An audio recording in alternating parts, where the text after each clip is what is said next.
तर चला मंडळी, आज ना मी साडी घातली आणि आंघोळीच्या आधी ना पहिलं एक ब्लाऊज शिवून घेतला. रात्री कट करून ठेवली होती, पटकन ते तेवढं शिवून घेतले आणि आंघोळ केली. म्हटली सगळ्यात आधी आता हे पातले चढवूया. आता कशासाठी तर सांगतेच तुम्हाला. कालपासून ना म्हणजे 2 दिवस झालं ऊन जरा कमी दिसतंय. मला भीती वाटायला लागली. म्हटली की आता ह्या पाऊसमध्येच नको पडायला.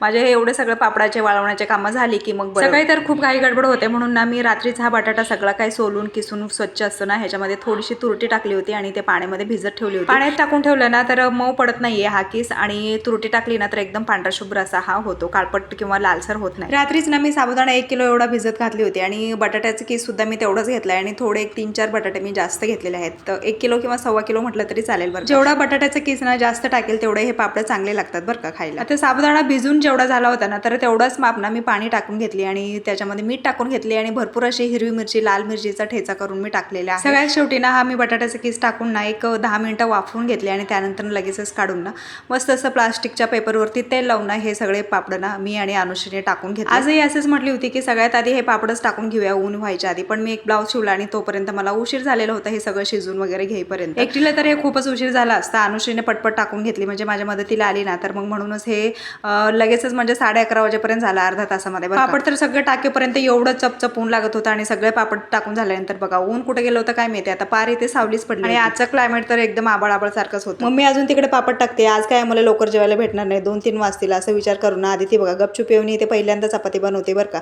फाटके असो कशी असो, तर तिने 5-6 चपात्या बनवलेल्या होत्या. म्हटली राहू दे आता, मी राहिलेले पिठाचे बनवते. आईला न सांगता समजून घेणारे असतात ते म्हणजेच लेकी है ना. मग काय दुपारी जेवण वगैरे करून असं जरा झोपली होती आणि लगेच या पार्सलवाल्याचा फोन आला.